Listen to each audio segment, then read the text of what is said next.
Why do the most calculating minds in history choose solitude over society? Because power demands clarity, and clarity dies in the noise of men.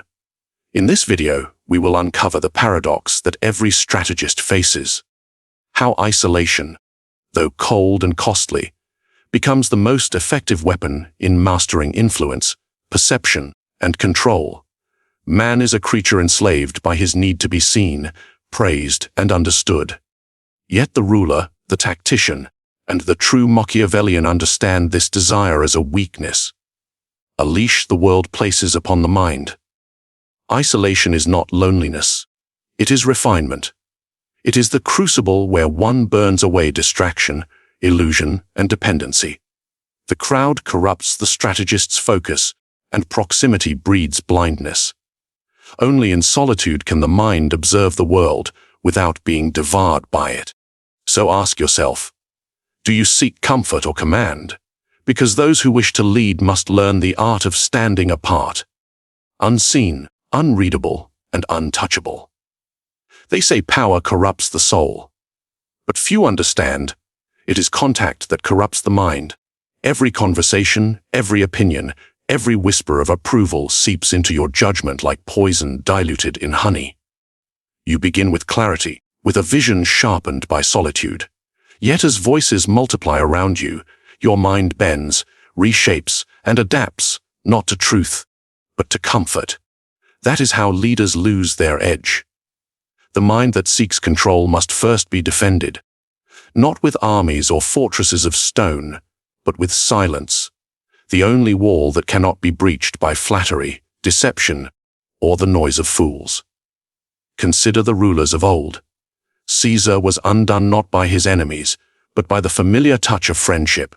His assassins were men he dined with, men whose loyalty dissolved the moment he mistook closeness for control. Contrast him with Frederick the Great, a man who ruled from a palace of thought, his circle small, his counsel filtered through cold reason. His solitude was not exile, it was armor. Tell me, who truly holds power, the one surrounded by applause, or the one who can hear nothing but his own reasoning? Isolation is not the withdrawal of the weak. It is the discipline of the perceptive. When you detach from the crowd, you stop reacting and start calculating. You no longer mirror the world, you study it. You see the games, the masks, the endless theater of human vanity for what it is. Most people seek connection to feel alive. The strategist seeks distance to stay awake. Because the more you engage with the herd, the more you absorb its confusion. The collective mind dulls the blade of individual perception. It feeds you certainty in exchange for obedience, belonging in exchange for blindness. The Machiavellian refuses this trade. He isolates not to escape people, but to see them clearly. In psychology, this is called metacognition, the ability to observe one's own thoughts as if from above. But this higher vantage point cannot exist amid constant noise. The mind must retreat to see its own machinery, the same way a general must climb a hill to oversee the battlefield. That is why solitude is not passive. It is active observation, the strategist's laboratory. When you are alone, you begin to notice how easily emotion dictates judgment. You feel the tension between impulse and analysis. You watch your desires like enemies trying to infiltrate your fortress. And slowly, you master the most dangerous territory of all, yourself. The enemy outside is predictable. The enemy within is not. Consider this. How often have you said something just to maintain peace, to be accepted, to avoid the discomfort of being misunderstood? Each time you do, a piece of your authority erodes. Isolation strips you of that weakness. It teaches you to value truth over approval, precision over popularity. In isolation, your mind becomes your court. You weigh ideas not by applause, but by logic. You begin to prefer clarity over validation. You stop seeking to be loved, and start seeking to be effective. And effectiveness, in the Machiavellian world, is love disguised as fear. Modern psychology confirms what ancient rulers already knew. Solitude enhances cognitive control. It increases focus, reduces emotional bias, and strengthens decision-making under stress. Leaders who isolate periodically outperform those who constantly seek counsel. Why? Because counsel, while useful, is a contagion. It infects the will with doubt disguised as wisdom. The powerful mind is not a democratic one. But beware, isolation must serve mastery, not madness. The fool isolates to hide from the world. The strategist isolates to understand it. The difference lies in intention. One withdraws to escape judgment, the other withdraws to sharpen it. Your isolation should not make you invisible. It should make you unpredictable. When the world cannot read you, it cannot control you, and in that uncertainty power grows.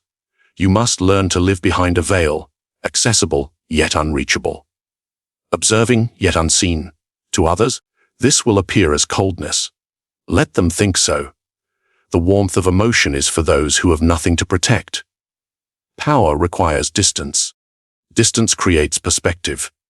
Perspective ensures survival. Every empire that fell did so not from external assault, but internal corruption.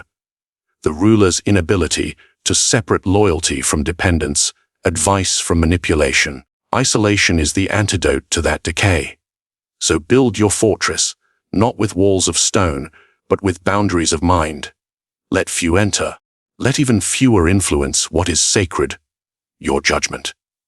Because when the world grows loud, silence becomes your greatest weapon, and when the fortress is complete, you will see.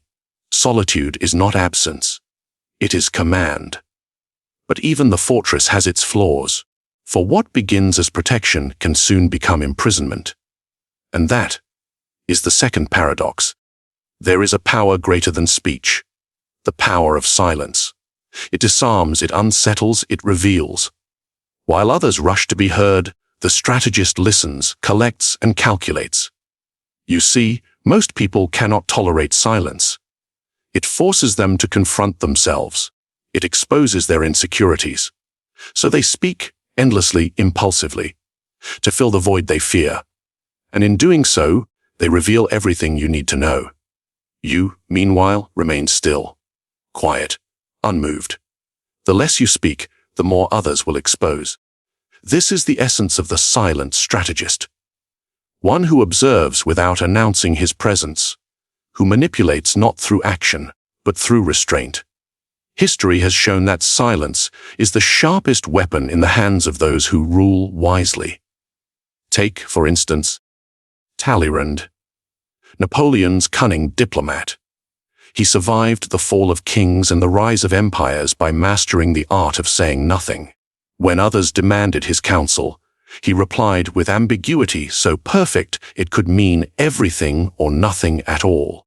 Those who underestimated his silence found themselves ensnared in their own words, while Talleyrand remained untouchable. The quiet spider in the center of Europe's political web. Ask yourself, when was the last time you spoke simply because silence made you uneasy? And what did that cost you? In the world of power, every unnecessary word is a liability. Every reaction betrays a fragment of your mind. The Machiavellian observer knows this. He moves slowly, speaks rarely, and acts only when the odds are already his. Silence, you see, is not passive. It is the most active form of control. When you withhold your opinions, others compete to fill the silence with theirs. They project, they confess. They reveal hidden motives just to maintain comfort. You learn everything, while they learn nothing. Psychology calls this the information gap. Humans are uncomfortable not knowing what others think of them. So when you remain silent, they scramble to interpret your quiet as judgment, interest, or superiority. They invent explanations. And in doing so, they show you the map of their fears. You must use that. Silence becomes your mirror, reflecting who people truly are when no sound protects them. You'll notice the impatient ones rush to dominate the air. The insecure ones over-explain. The arrogant ones reveal too much, and the wise, the truly dangerous, will match your quiet with their own. Those are the ones to watch. There is also a subtler weapon hidden within silence timing. When you speak too quickly, your power evaporates. But when you delay, when you let tension build, your words become heavier, more deliberate, more feared. Consider the generals of antiquity. Fabius Maximus, the Roman who outwitted Hannibal, earned the name the Delayer. He fought not with swords but with silence, refusing battle, refusing reaction. His restraint bled the enemy's momentum, turning impatience into self-destruction. That is the same principle that governs psychological warfare. He who dictates the pace, dictates the outcome. In conversation, control tempo the same way. Let pauses linger. Let discomfort grow. The longer someone waits for your response, the more they reveal through their need for it. Every silence becomes a mirror, and every reaction a confession. Remember, the one who speaks least often commands the most attention. Speech is currency, scarcity increases value. In your daily life, practice this art. Enter a room and say little. Watch how people lean forward to interpret your quiet. They will project confidence, mystery, even superiority onto you. Gifts you never asked for, yet all to your advantage. Silence also shields your strategy. What cannot be spoken cannot be predicted.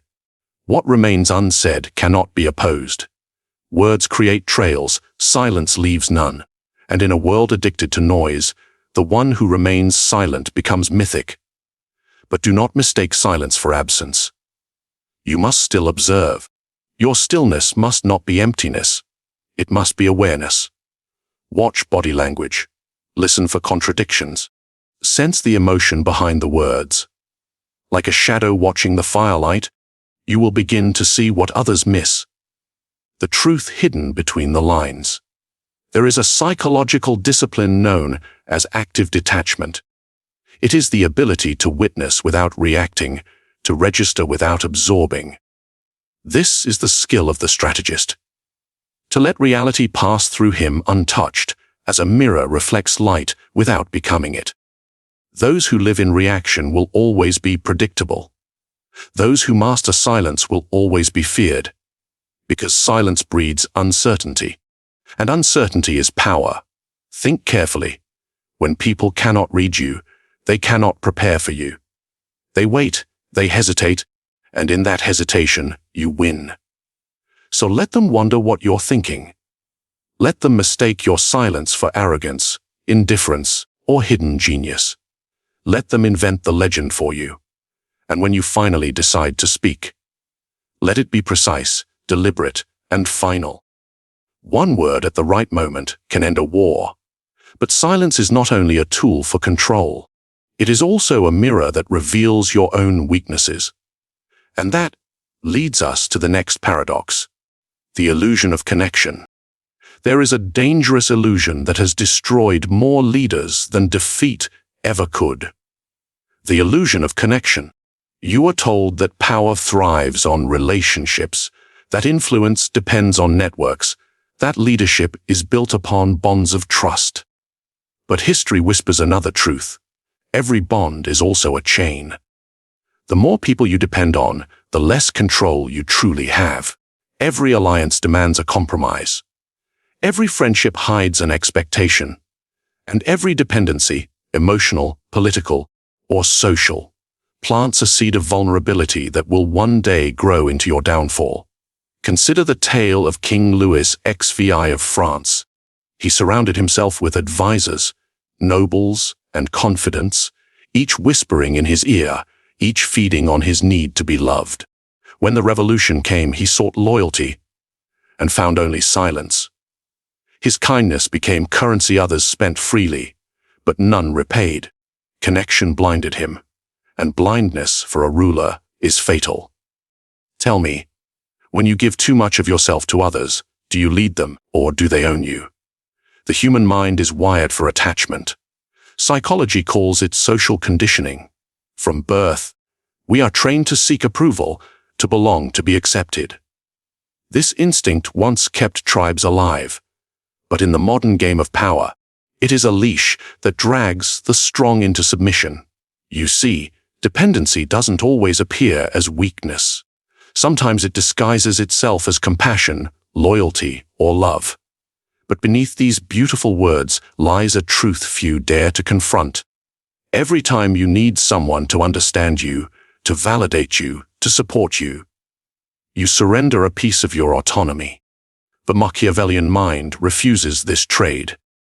He understands that connection, while pleasant, comes at the expense of clarity. The more entangled you become in the emotions of others, the less you can see them objectively. You stop analyzing. You start empathizing, and empathy, though virtuous in theory, can be lethal in strategy. Imagine two rulers.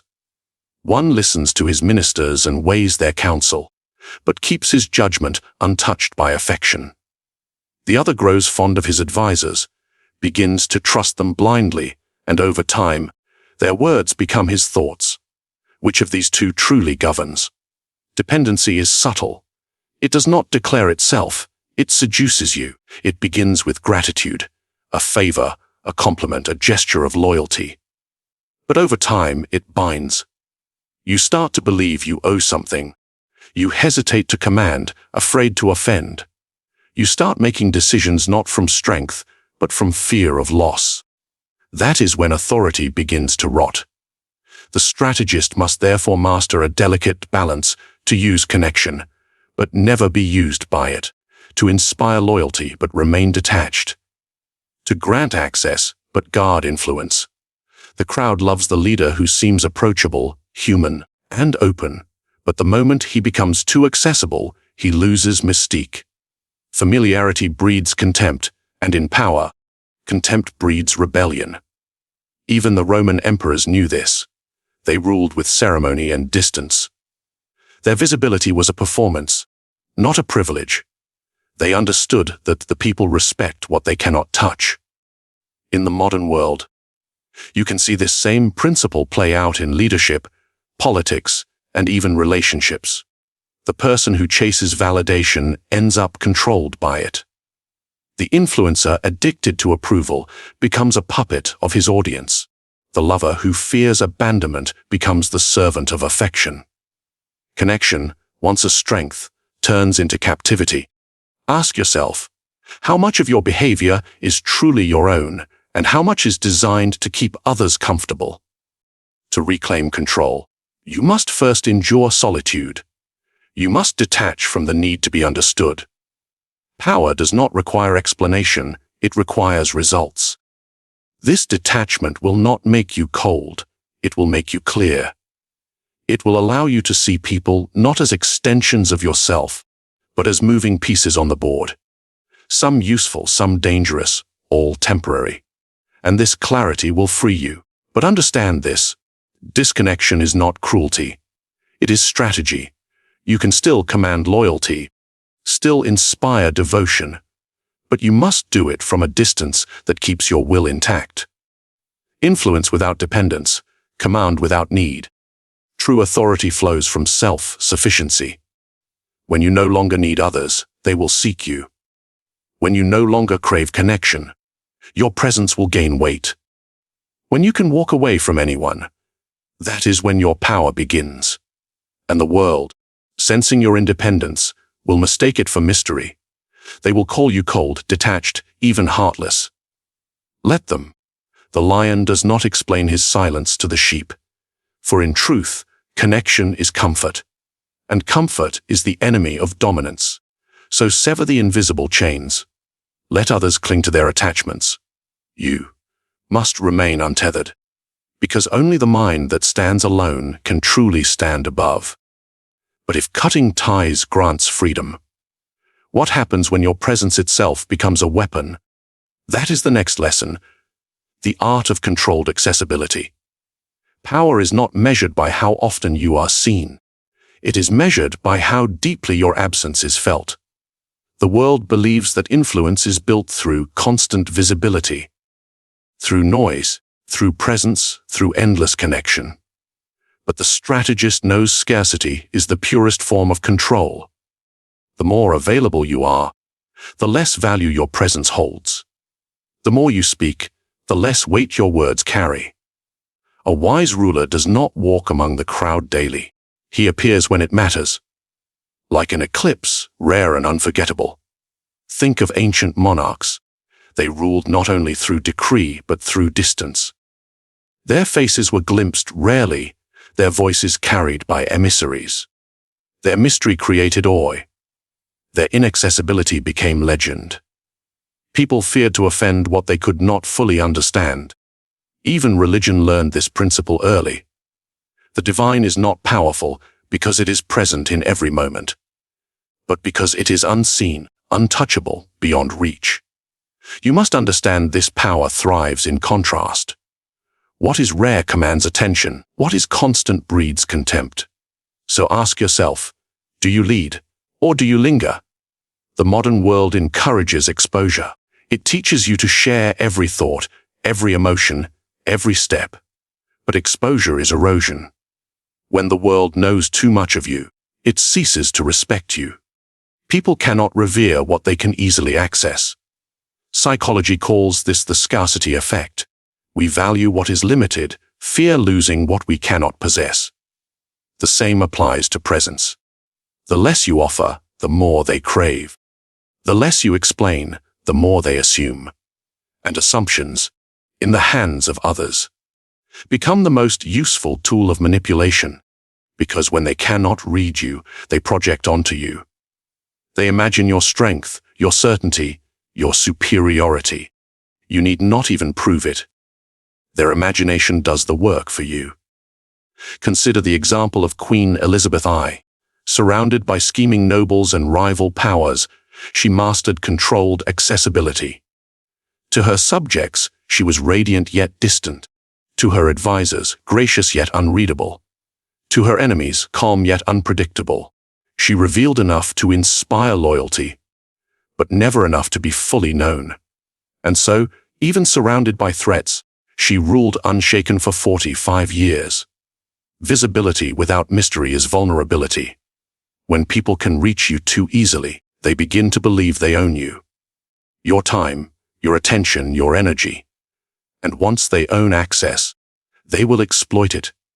Not always out of malice, but out of instinct. You must therefore ration your availability like a weapon. Appear only when your absence has already built anticipation. Speak only when silence has already sharpened curiosity. The strategist's greatest appearance is not spontaneous. It is engineered. In politics, this is called the calculated delay. In psychology, it is known as intermittent reinforcement, a powerful conditioning tool. When reward is uncertain, attachment deepens. The same applies to your presence. Be unpredictable. Keep people waiting. Keep them wondering when, and if, they will gain your attention again. Their dependence will become devotion. Even in personal relationships, accessibility defines dominance. The one who controls when interaction happens, and when it doesn't, controls the emotional rhythm of the bond.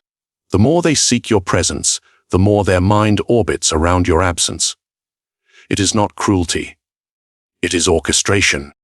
But remember, controlled accessibility is an art, not neglect. You must appear enough to remind them of your power, but withdraw before familiarity dissolves it. Your absence should not breed doubt. It should breed awe. When you return, return with purpose. Every reappearance must carry weight, as though time itself has chosen to favor your presence. That is how legends are built. And the psychological mechanism behind it is simple: anticipation amplifies value. People remember not the many moments you shared, but the few moments that mattered. The strategist ensures every appearance feels like a revelation. Now, understand this clearly. Inaccessibility without substance is arrogance. It must be backed by strength, by results, by competence. Otherwise, your distance becomes emptiness, not power. The world will not respect a ghost. It respects the man who chooses when to walk among the living. So, discipline your presence. Do not scatter it. Do not waste it. Your visibility should strike like lightning, brief, blinding, unforgettable. You are not meant to be everywhere. You are meant to be felt everywhere. Let others chase the illusion of constant connection. Let them exhaust themselves trying to please the masses. You remain selective. Appear when victory demands it. Retreat when it serves reflection. For even silence, when chosen wisely, can echo louder than words. The strategist does not compete for attention. He commands it, by being the one no one can quite reach. Because the more untouchable you seem, the more powerful you become. But there is one form of inaccessibility that transcends all strategy. When even your silence begins to shape the fears of others. That is the art of psychological intimidation. Power is not always exercised through words, armies, or commands. Sometimes, it is forged in silence. A silence so calculated that it unsettles everyone who dares to break it. You see, solitude can be more than protection. It can be a weapon. When mastered, isolation becomes a psychological force that bends perception itself. The weak isolate and wither. The powerful isolate and amplify. Because when you withdraw deliberately, when your distance is chosen, not forced, your absence begins to speak for you. It breeds curiosity, then unease, then fear. Consider the great strategist Hannibal. After his victories, he would vanish for days, letting friend and foe alike stew in uncertainty. His silence was a storm in the minds of men. They didn't know whether he planned his next assault or watched them already defeated in his imagination. That uncertainty was the weapon. The battlefield shifted from terrain to psychology. You must learn to do the same. People fear what they cannot interpret, and nothing is harder to interpret than the one who chooses to stand alone. In the age of constant communication, withdrawal feels unnatural, almost threatening. When you stop explaining yourself, when you stop reacting, the world panics. They assume strategy where there might be stillness, aggression where there might be peace. And in that assumption, they reveal their insecurity. That is when isolation turns from self-defense into domination.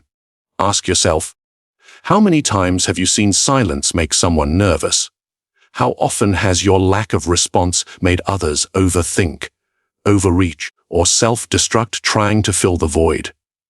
That is not coincidence. It is a law of power. When you step back from the noise, you create a vacuum. Nature and human psychology abhor a vacuum.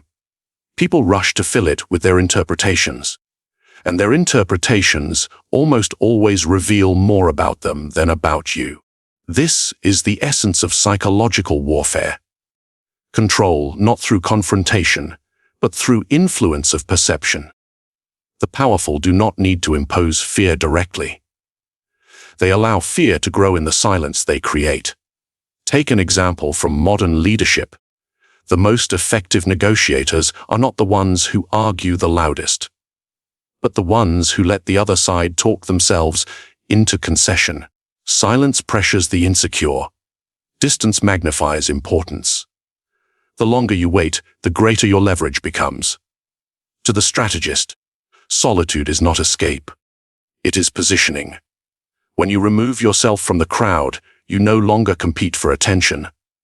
You command it. The world becomes drawn to what withdraws. It always has been. The sun itself is admired not for its proximity, but for its distance. Psychology explains this through selective exposure theory. People assign greater authority to what they cannot access freely. The mind instinctively confuses scarcity with superiority. That is why the isolated appear powerful, because their detachment implies self-sufficiency, and self-sufficiency is the most intimidating trait a human can display. Think of the Stoics. Seneca, Marcus Aurelius. They ruled empires and yet walked inwardly alone. Their solitude wasn't emptiness, it was command over the self. The man who governs himself cannot be governed by others. and that independence radiates power. But solitude must be mastered, not suffered. The same isolation that empowers the wise destroys the weak.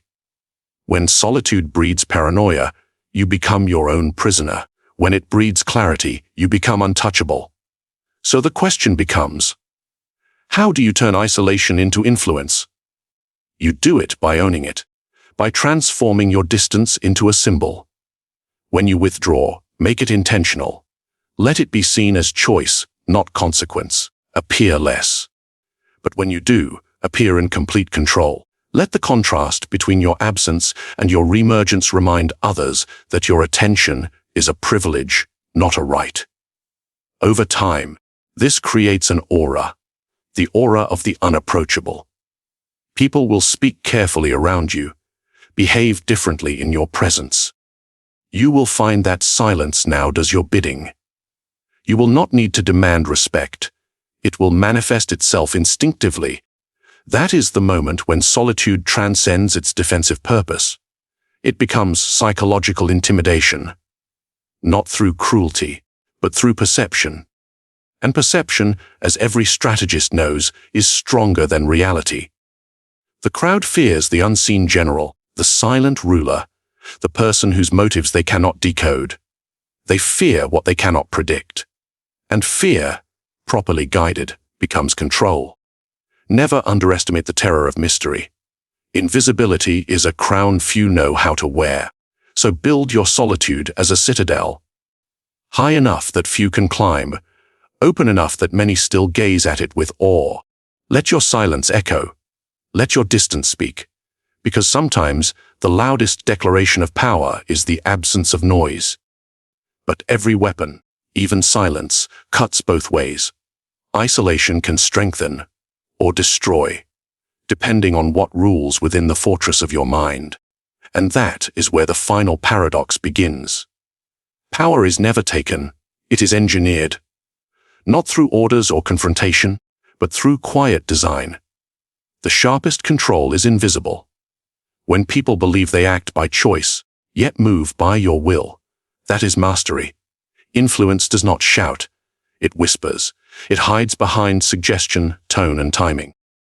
To control the world, you must first understand its illusions, and then learn to create them. Ask yourself, how many of your own choices were truly yours? How many were planted, shaped, and guided by unseen hands? That is the game the powerful play. And the weak never realize their pieces on the board. So if you seek to rule the unseen, not merely survive it, sharpen your perception. Learn the art of subtle domination. And remember, the most feared strategist is the one no one sees coming. Leave your thoughts below. Subscribe for more Machiavellian lessons of control and psychology. And share this video. Let others believe they're watching for curiosity, while you watch for advantage.